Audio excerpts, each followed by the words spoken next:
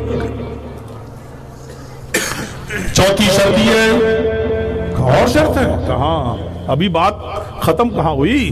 کا چوتھی شرط یہ ہے کہ اگر مکے سے میرا کوئی آدمی آپ کے پاس بھاگ کر مدینہ چلا جائے اور آپ کے پاس پہنچ جائے، اسلام لے آئے اور آپ کے ساتھ رہنا چاہے تو آپ اس کو اپنے پاس نہیں روک سکتے ہو۔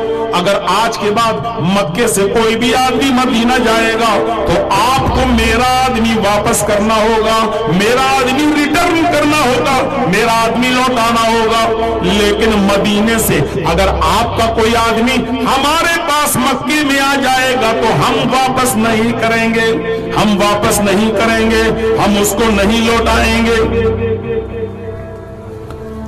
محمد ابن عبداللہ کہتے ہیں مجھے تمہاری یہ شرط بھی منظور ہے۔ دیکھ رہے ہیں کوئی شرطوں کا تال میل ہے؟ اس سال نہیں کرنے دیا جائے گا، ٹھیک ہے، اگلی سال آ سکتے ہو، ٹھیک ہے، 3 دن سے زیادہ نہیں رہنے دیا جائے گا، ٹھیک ہے، تلوار لاؤ گے لیکن میان میں رہے گی، کھلی ہوئی تلوار لے کر نہیں گھوم سکتے ہو، ٹھیک ہے، لیکن میرے آدمی کھلی ہوئی تلوار لے کر گھومیں گے۔ کہا ٹھیک ہے، میرا آدمی اگر مکہ چھوڑ کے مدینہ چلا گیا تو تمہیں واپس کرنا ہوگا، ٹھیک ہے، لیکن تمہارا آدمی اتےجت کیا جا رہا ہے، بھڑکایا جا رہا ہے تاکہ محمد اڑ جائے اور سمجھوتے پر دستخط پر یہیں جھگڑا ہو اور چند لوگ جو محمد کے ساتھ آئے ان کو یہیں پر ختم کر دیں، لڑا کر مار ڈالے، ختم۔ یہ بہانہ ڈھونڈ رہا ہے جیسے آج کل کی موجودہ گورنمنٹ بہانہ ڈھونڈ رہی ہے، بالکل یہی بہانہ سہیل ڈھونڈ رہا ہے کہ کسی طریقے سے کہہ دیں محمد نہیں یہ کیسے ہو جائے گا، اور یہیں پر لڑائی جھگڑا ہو، یہیں پر تلواریں چلیں، یہ جہاد کے نام پر لڑیں اور ہم بھی لڑیں، اور چند لوگ تو ہیں یہ لوگ ہم ان کو اٹھا کر یہیں پر قتل کر دیں، لیکن آپ کوئی موقع نہیں دے رہے ہیں، فتنہ اور فساد کو روک رہے ہیں۔ آپ کہہ رہے ہیں مجھے تمہاری یہ شرط بھی منظور ہے۔ اب وہ سوچ رہا ہے یا اللہ یہ کیا معاملہ ہے، اس کو یہ بھی منظور، چلو ٹھیک، میرا آدمی آئے گا تو واپس کرو گے، تمہارا آدمی آئے گا تو میں واپس نہیں کروں گا، ٹھیک ہے، مجھے تمہاری یہ شرط منظور ہے۔ اب سگنیچر ہو رہے ہیں، لکھ دیا محمد رسول اللہ کو یہ شرطیں منظور ہیں۔ سہیل سے کہا لو سگنیچر کر دو۔ کافروں کا سردار سہیل کے پاس جیسے ہی ڈاکومنٹ ہاتھ میں آیا، اس نے دیکھا تو آخری چال چلی، کمپرومائز کو بگاڑنے کی آخری کوشش کی اس نے کہ ابھی بھی کھیل بگڑ جائے، تو اس نے کہا واہ، اس پہ تو لکھا ہوا ہے محمد الرسول اللہ کو یہ شرطیں منظور ہیں۔ ارے ہم رسول اللہ مانتے ہی کہاں ہیں؟ کہا کہ رسول اللہ کاٹو۔ ارے اسی بات کا تو جھگڑا ہی ہے، آپ کہتے ہو میں اللہ کا رسول ہوں، میں کہتا ہوں نہیں ہوں۔ اگر ہم رسول مان ہی لیں تو جھگڑا کس بات کا؟ ارے جھگڑے کی بنیاد ہی یہی ہے کہ آپ اپنے آپ کو رسول اللہ کہتے ہیں اور ہم آپ کو رسول اللہ نہیں مانتے، لہٰذا یہ رسول اللہ کاٹو اور لکھو محمد ابن عبداللہ کو یہ شرطیں منظور ہیں۔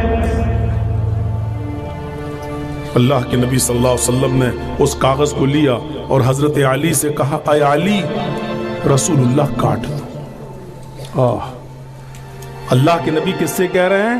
علی سے، اے علی رسول اللہ کاٹ دو، اور رسول اللہ کی جگہ ابن عبداللہ لکھ دو۔ محمد تو لکھا ہی ہوا ہے، رسول اللہ یہ ہمیں مانتے نہیں ہیں، ابن عبداللہ عبداللہ کا بیٹا سن آف عبداللہ مانتے ہیں، لہذا لکھ دو محمد ابن عبداللہ کو یہ شرط منظور ہے۔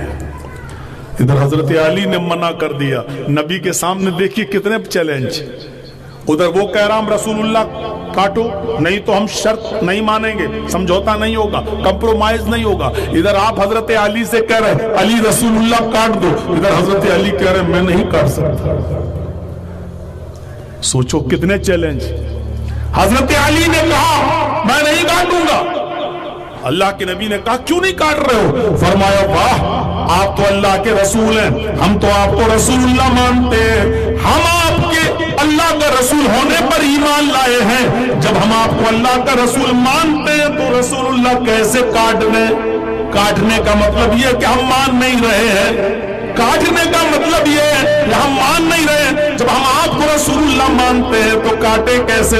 اے اللہ کے نبی میرے ہاتھ میں اتنی طاقت نہیں ہے کہ میں رسول اللہ کاٹ سکوں. اللہ نے آپ کو رسول اللہ بنایا ہے, اللہ نے آپ کو پیغمبر بنایا ہے, اللہ نے آپ کو رسول اللہ بنا کر بھیجا ہے, تو پھر ہماری کیا مجال کہ میں رسول اللہ کاٹ لوں. اے اللہ کے نبی میرے اندر اتنا بڑا کلیجہ نہیں ہے کہ میں رسول اللہ کاٹ سکوں. اللہ کے نبی نے فرمایا اچھا ٹھیک ہے تو مت کاٹو, مجھے بتاؤ کہ رسول اللہ کہاں لکھا ہے.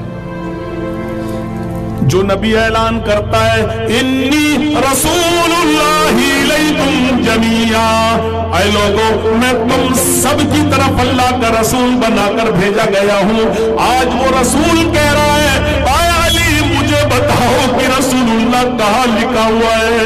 حضرت علی نے اشارہ کیا یہ لکھا ہے. اللہ کے نبی اپنے ہاتھ سے قلم لیتے ہیں اور رسول اللہ کاٹ رہے ہیں. جس نبی کو عرش والے نے رسول اللہ بنا کر بھیجا ہے, اللہ نے جس کو رسول بنا کر بھیجا ہے, محمد رسول اللہ نے بھی لوگوں سے کہا ہے جب اشہد اللہ الہ الا اللہ پڑھو تو اسلام میں داخل ہونے کے لیے اشہد ان محمدن عبدہ ورسولہ بھی پڑھنا ہے, تمہیں مجھے اللہ کا رسول بھی ماننا ہے.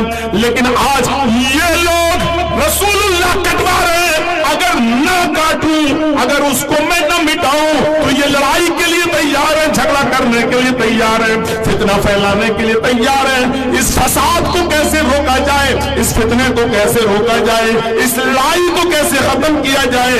آپ نے اپنے ہاتھ سے رسول اللہ کاٹ دیا, آپ نے اپنے ہاتھ سے قلم زد کر دیا, آپ نے رسول اللہ کا شبد, رسول اللہ کا ورڈ اپنے ہاتھ سے کاٹ دیا.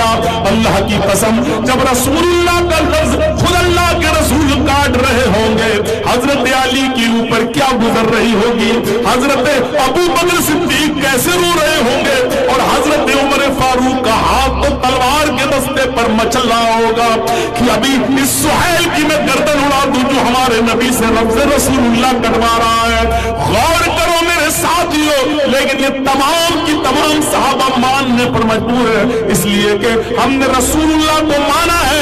جب اللہ کے نبی جو بھی کر رہے ہیں وہ ہمارے اچھے کے لیے ہی کر رہے ہیں, نہ چاہتے ہوئے بھی ماننا پڑ رہا ہے. اسی کا نام اطاعت ہے, اسی کا نام فرما برداری ہے کہ ہمارا دل گوارا نہیں کر رہا ہے کہ اللہ کے نبی اپنا نام لفظ رسول اللہ کاٹے, ہم نہیں چاہ رہے, لیکن پھر بھی ماننا پڑ رہا ہے کیونکہ محمد رسول اللہ چاہتے ہیں کہ میں کاٹ کر فساد روک دوں.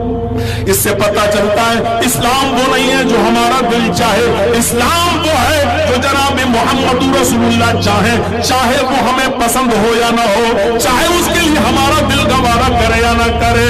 حضرت عمر فاروق نے جب دیکھا کہ رسول اللہ کا نام لفظ شبد آپ اپنے ہاتھ سے کاٹ رہے ہیں تو کہنے لگے اے اللہ کے رسول رک جائیے, اے اللہ کے نبی رک جائیے.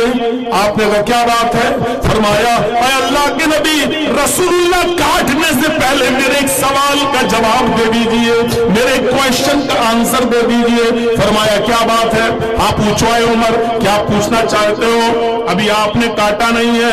حضرت عمر نے کہا اللہ کے نبی مجھے اتنا بتا دو, السنا علی الحق وہم علی الباطل, اے اللہ کے نبی کیا ہم حق پر نہیں ہیں؟ السنا علی الحق, کیا ہم حق پر نہیں ہیں؟ کیا ہم سچے نہیں ہیں؟ کیا آپ اللہ کے رسول نہیں ہیں؟ کیا آپ کو اللہ نے رسول اللہ بنا کر نہیں بھیجا ہے؟ کیا قرآن حق نہیں ہے؟ کیا اسلام سچا نہیں ہے؟ کیا آپ اللہ کے نبی نہیں ہیں؟ کیا ہم حق پر نہیں ہیں؟ کیا ہم سچے راستے پر نہیں ہیں؟ آپ نے فرمایا قال بلا، ہاں کیوں نہیں، ہم حق پر ہیں۔ فرمایا اے اللہ کے نبی وہم علی الباطل، کیا وہ غلط نہیں ہے جو آج ناجائز شرطیں منوا رہے ہیں؟ کیا وہ غلطی پر نہیں ہے؟ آپ نے فرمایا بلا، ہاں کیوں نہیں، وہ غلطی پر ہے۔ فرمایا اے اللہ کے نبی اگر ابھی آپ مجھے حکم دے دیں اور میں ان سے لڑنے لگوں،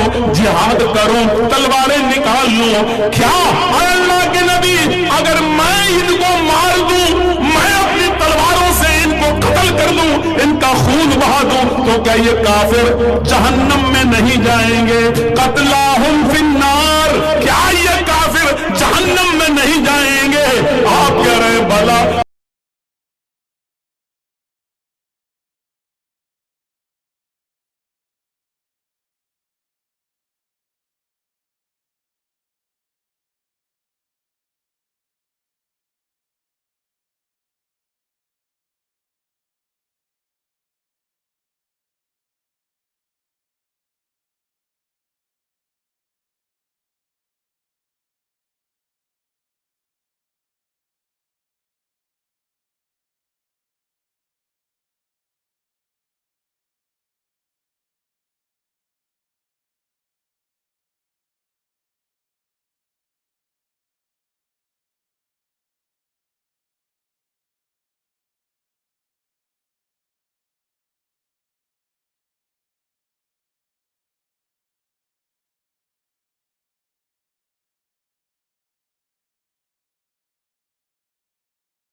کہتا میرے بھائی جاؤ، میں نے تمہیں صدق دل سے معاف کر دیا، میں پہچان گیا کہ تم کون ہو۔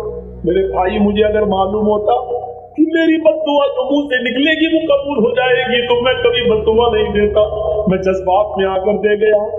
اچھا تو تم نے مجھے بددعا بھی دی تھی؟ کہا جب تم نے میرے ہاتھ سے مچھلی چھینی اور لے کر جانے لگے تو مجھے اپنے بچوں کی بھوک سے بلبلانا یاد آ رہا تھا۔ میں اور میری بیوی ایک دو دن بھوکے رہ سکتے تھے، لیکن میرے بچوں کی تڑپ بھوک سے مجھ پر دیکھی نہیں جا رہی تھی، اور یہی ایک ذریعہ تھا، یا تو بیچ کر میں کھانا بناتا یا اسی مچھلی کو میں گھر میں پکواتا۔ تم نے میرے بیوی بچوں کے پیٹ پر لات مار کر ظلم کر کے یہ مچھلی ہم سے لے لی۔ جب تک تم میری آنکھوں کے سامنے جاتے رہے مجھے امید ہوتی گئی کہ اب دے جائے، اب دے جائے، اب پلٹ جائے، لیکن جب تم میری آنکھوں کے سامنے سے اوجھل ہو گئے تو میں نے آسمان پہ نظریں ڈالی اور فرمایا الہ العالمین تو اس آدمی کو دنیا میں ایسی سزا دے جو اس کے لیے نشان عبرت بن جائے، جس نے میری بیوی اور میرے بچوں کے پیٹ پر لات ماری، مجھ سے میرا رزق چھینا، آئے اللہ اس کو دنیا میں ایسی سزا دے جو لوگوں کے لیے نشان عبرت بن جائے۔ سچ کہا تھا اللہ کے نبی نے اتق دعوت المظلوم، مظلوم کی بد دعا سے بچو، مظلوم کی بد دعا سے بچو، اس لیے کہ مظلوم جب بد دعا دیتا ہے تو اس کے اور اللہ کے درمیان کوئی پردہ نہیں ہوتا ہے۔ مظلوم کی بد دعا ڈائریکٹ اللہ کے عرش تک جاتی ہے، ساتواں آسمان کے فرشتے اس کو دروازہ دے دیتے ہیں، راستہ دے دیتے ہیں، دروازہ کھول دیتے ہیں۔ مظلوم کی بد دعا ڈائریکٹ اللہ کے عرش سے ٹکراتی ہے۔ اللہ کہتا ہے میرے بندے میں تیری نہیں سنوں گا تو پھر اور کون سنے گا؟ تیرے لیے سارے لوگوں نے دروازے بند کر دیے ہیں لیکن میں نے تیرے لیے اپنا دروازہ کھول رکھا ہے۔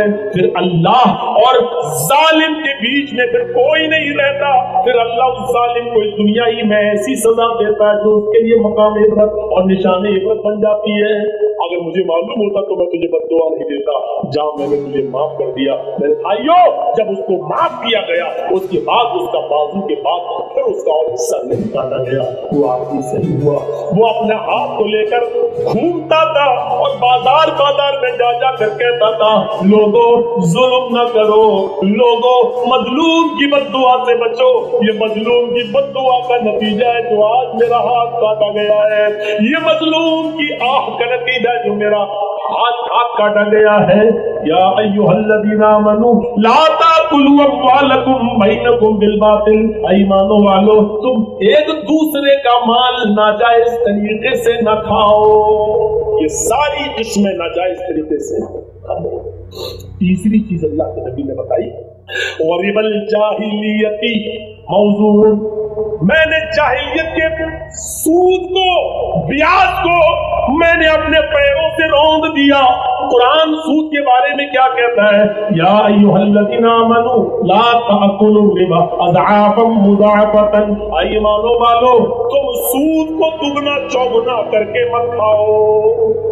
ہم نے 1 لاکھ روپے تمہیں دیا، لاؤ 1 سال کے بعد تمہیں 2 لاکھ دے دینا یا 1.5 لاکھ ہے، نہیں دے پائے 2 سال سے 3 سال ہو گئے تو 1 لاکھ تھا میرا، آپ نے دوسرے سال نہیں دیا، تیسرے سال میں 3 لاکھ ہو گیا، چوتھے سال میں 4 لاکھ ہو گیا، 1 کا 2 ہو گیا، 2 کا 4 ہو گیا، 4 کا 6 ہو گیا۔ اللہ نے اسی کو منع کیا ہے اے ایمان والو تم سود کو دگنا اور چوگنا کر کے مت کھاؤ۔ اور پھر اسلام نے سود کے بارے میں اتنی بندشیں باندھ دی ہیں کہ اللہ کے نبی صلی اللہ علیہ وسلم نے فرمایا، ابن ماجہ کے الفاظ ہیں، حضرت ابو ہریرہ اس حدیث کے راوی ہیں، اللہ کے نبی فرماتے ہیں الربا 70 حوبا ایسرها ان ينكح الرجل امه۔ اللہ کے نبی صلی اللہ علیہ وسلم فرماتے ہیں کہ سود کے 70 درجے ہیں اور ربا 70 حوبا، سود کے بیاج کے 70 درجے ہیں۔ سب سے ہلکا درجہ اور آسان درجہ کیا بتایا؟ ایسرها ان ينكح الرجل امه، سب سے ہلکا 70 درجوں میں سب سے ہلکا درجہ یہ ہے کہ ایک مرد اپنی ماں کے ساتھ نکاح کرتا ہے۔ کیا کوئی مرد اپنی ماں کے ساتھ نکاح کر سکتا ہے؟ بتانے کا